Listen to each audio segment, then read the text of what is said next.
अस्सलामुअलैकुम दोस्तों। रात का सन्नाटा इतना गहरा था कि जैसे पूरी दुनिया अपने गम छुपाकर सो रही हो। आसमान पर काले बादल छाए हुए थे।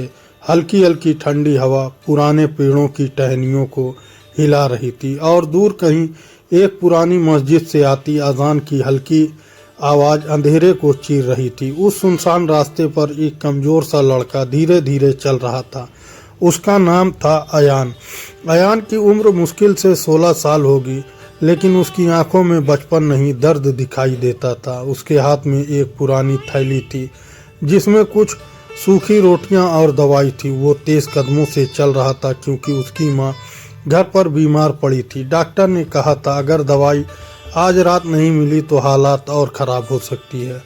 अयान का दिल डर से कांप रहा था। उसने आसमान की तरफ देखा और धीरे से कहा, या अल्लाह, मेरी अम्मी को ठीक कर देना। मैं बहुत कमज़ोर हूँ, लेकिन आप तो सब कुछ कर सकते हो। उसकी आवाज़ कांप रही थी। घर जाने का रास्ता छोटा था, लेकिन उस रास्ते से हर कोई डरता था क्योंकि वहाँ एक पुराना टूटा हुआ कब्रिस्तान पड़ता था।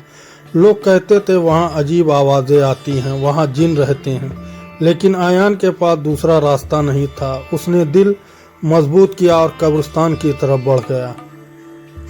हवा अचानक ठंडी हो गई। पेड़ों की टहनियाँ तेजी से हिलने लगी। अचानक उसके कानों में किसी के कदमों की आवाज़ आई।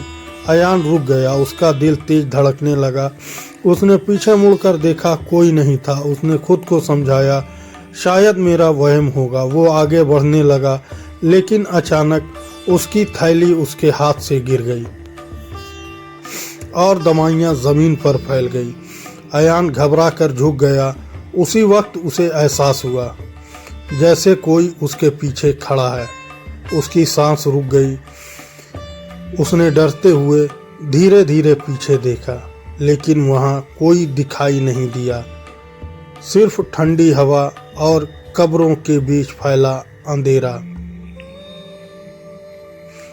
अचानक एक बहुत धीमी आवाज़ आई, डरो मत। अयान का शरीर कांप गया। उसने चारों तरफ देखा, कौन है?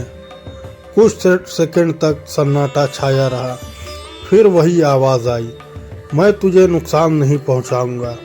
अयान का डर और बढ़ गया। उसने कांपती आवाज़ में कहा, अगर तुम इंसान हो तो सामने आओ। कुछ देर तक कोई जवाब नहीं आया। फिर अचानक कब्रिस्तान के कोने में हल्की सी नीली रोशनी दिखाई देने लगी। रोशनी धीरे धीरे पास आने लगी। अयान की आंखें डर से फैल गई। वो पीछे हटने लगा, लेकिन उसके पैर पत्थर से टकरा गए और वो गिर गया। रोशनी उसके बिल्कुल सामने आकर रुक गई और उसी रोशनी से एक आवाज़ आई, मैं इंसान नहीं हूँ। अयान की सांसें अटक गई। उसने कांपते हुए पूछा, तो तुम कौन हो? आवाज़ आई, मैं जिन हूँ।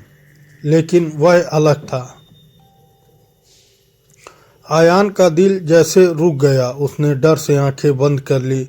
उसे लगा अब उसका अंत आ गया, लेकिन कुछ सेकंड बाद उसे महसूस हुआ जैसे कोई बहुत नरम आवाज़ में कह रहा हो, मैं अल्लाह का बंदा हूँ और मैं तुझे नुकसान नहीं पहुँचाऊँगा।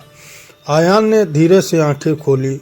उसके सामने एक धुंधला सा साया था जो नीली रोशनी में चमक रहा था। उस साये की आवाज़ बहुत सुकून देने वाली थी। उसने पूछा, तू इस रात में यहाँ क्यों आया है?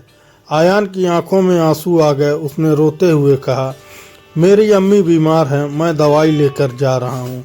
कुछ सेकंड तक सन्नाटा रहा। फिर उस जिन ने कहा, तू अपनी माँ से बहुत प्यार करता है। अयान ने तुरंत जवाब दिया, वो मेरी दुनिया है। अचानक तेज़ हवा चलने लगी और दवाइयाँ जो ज़मीन पर गिरी थी अपने आप थैली में वापस आ गईं। अयान हैरान रह गया। उसने डरते हुए पूछा, तुमने ये कैसे किया? जिन ने धीमी आवाज़ में कहा, अल्लाह जिसने हमें ताकत दी वही सब कुछ कर सकता है। अयान का डर धीरे धीरे कम होने लगा। उसने पूछा, क्या तुम सच में मुझे नुकसान नहीं पहुंचाओगे? जिन ने जवाब दिया, अगर अल्लाह चाहे तो मैं तेरी मदद कर सकता हूँ।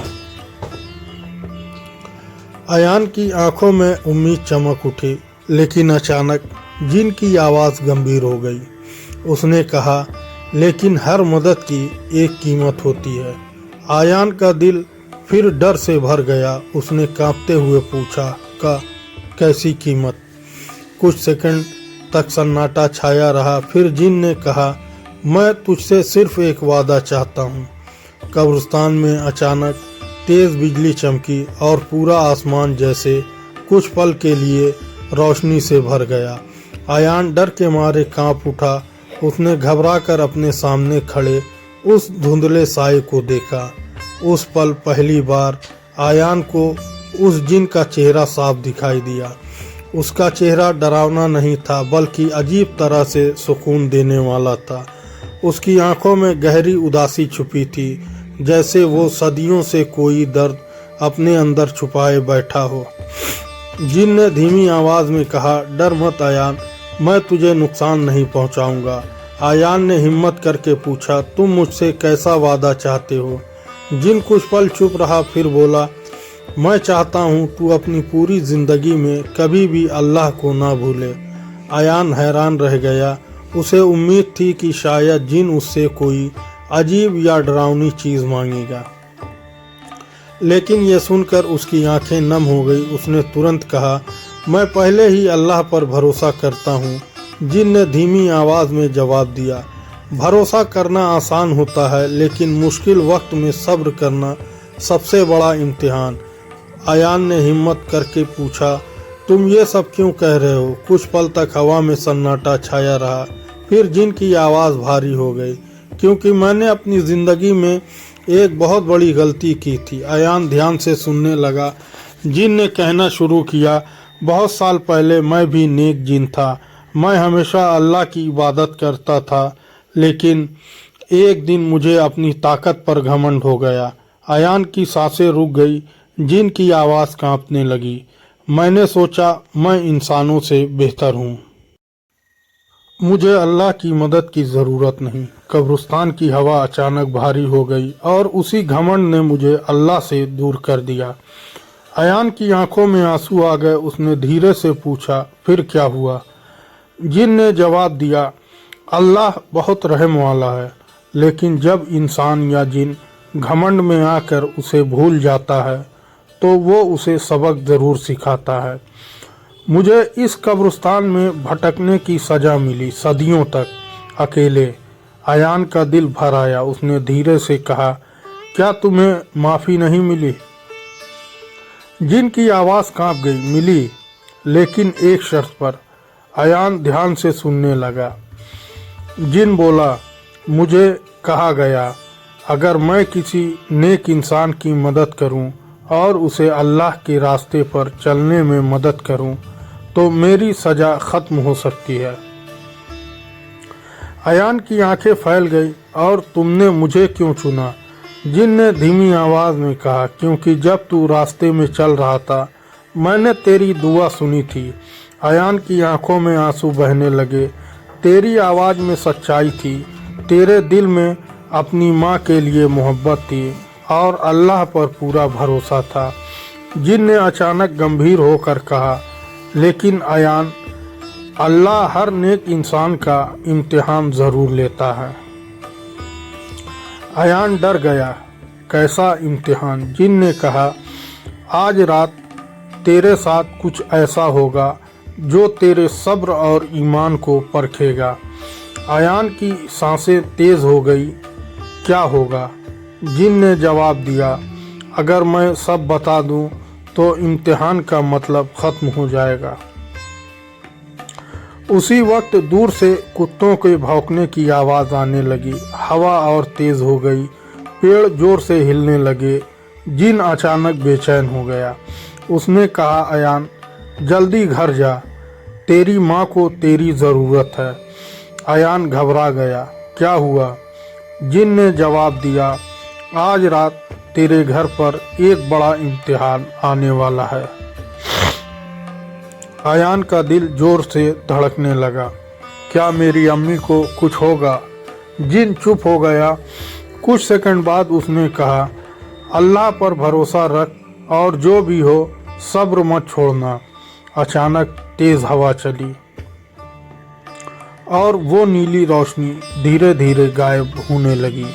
अयान घबरा कर चिल्लाया, रुको, मैं तुम्हें फिर कैसे मिलूंगा। जिन की आवाज़ हवा में गूंज उठी, जब तू सच्चे दिल से दुआ करेगा मैं पास ही रहूंगा। और अगले ही पल वो पूरी तरह गायब हो गया। अयान तेजी से घर की तरफ भागने लगा। उसका दिल जोर से धड़क रहा था, जैसे उसे कोई अनहोनी महसूस हो रही हो। जब वो अपने घर के पास पहुंचा तो उसने देखा घर के बाहर लोगों की भीड़ लगी हुई थी। अयान का दिल बैठ गया। उसके हाथ से दवाई की थैली गिर गई। वो घबराकर भीड़ को चीरते हुए अंदर भागा और जैसे ही उसने अपनी माँ को देखा उसकी चीख निकल गई। अयान की चीख पूरे घर में गूंज गई। उसकी अम्मी खाट पर बेहोश पड़ी थी, चेहरा पीला, सांस बहुत हल्की। डॉक्टर ने धीरे से कहा, अब जो होना है वो ऊपर वाला ही करेगा। ये शब्द अयान के दिल में तीर की तरह उतर गए। उसकी टांगों में जैसे जान ही नहीं रही। वो जमीन पर बैठ गया। उसकी आंखों से आंसू रुकने का नाम नहीं ले रहे थे। अयान ने अपनी अम्मी का हाथ पकड़ा। अम्मी, आंखें खोलो, मैं आ गया, देखो दवाई भी ले आया हूँ। लेकिन अम्मी की पलकों में कोई हरकत नहीं थी। घर में मौजूद लोग धीरे धीरे बाहर निकलने लगे। कोई कुछ भी नहीं कह रहा था, बस कमरे में अयान और उसकी अम्मी रह गए थे और दीवार पर टंगी एक पुरानी तस्वीर जिसमें उसके अब्बा मुस्कुरा रहे थे। अयान फूट फूट कर रो पड़ा, या अल्लाह, अगर मेरी अम्मी को कुछ हो गया तो मेरा इस दुनिया में कौन रहेगा। अचानक अयान को कब्रिस्तान की वो आवाज़ याद आई, जो भी हो सब्र मत छोड़ना। अयान कांपते हाथों से उठ खड़ा हुआ। उसने वजू किया और अम्मी की खाट के पास ही नमाज के लिए खड़ा हो गया। उसकी आवाज़ रोती रोते टूट रही थी, या अल्लाह, मैं बहुत छोटा हूँ, मुझसे गलतियाँ होती है, लेकिन तू तो सब जानता है। उसने सजदे में सर रख दिया और वो सजदा बहुत लंबा हो गया।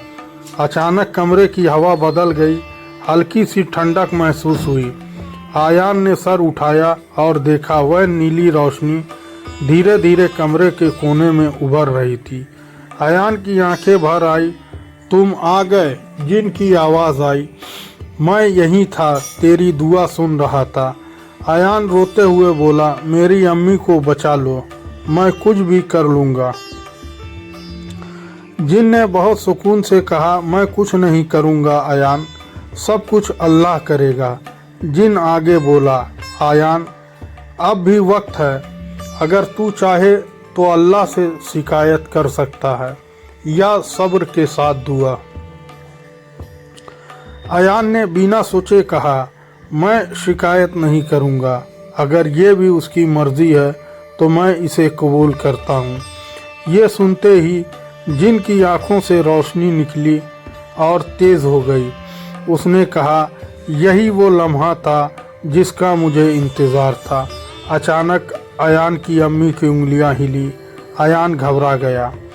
अम्मी, उनकी सांस तेज़ होने लगी और कुछ ही पलों में उन्होंने धीरे से आंखें खोल दी।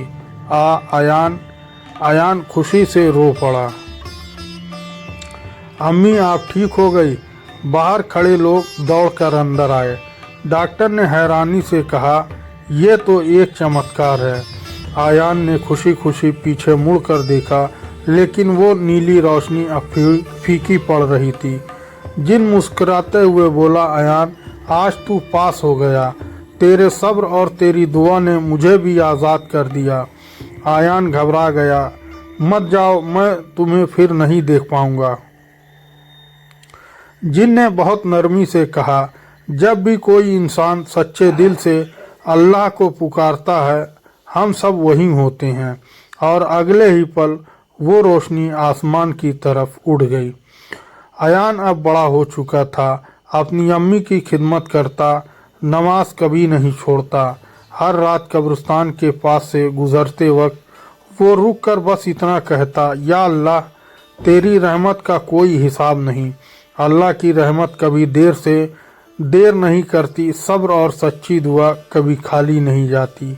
इंसान हो या जिन, जो अल्लाह पर भरोसा रखता है वो कभी अकेला नहीं होता, क्योंकि अंधेरे में ही अल्लाह का नूर मौजूद होता है। तो दोस्तों, यह थी हमारी आज की कहानी। अगर आपको पसंद आए तो लाइक कर दें और हमारे चैनल को भी सब्सक्राइब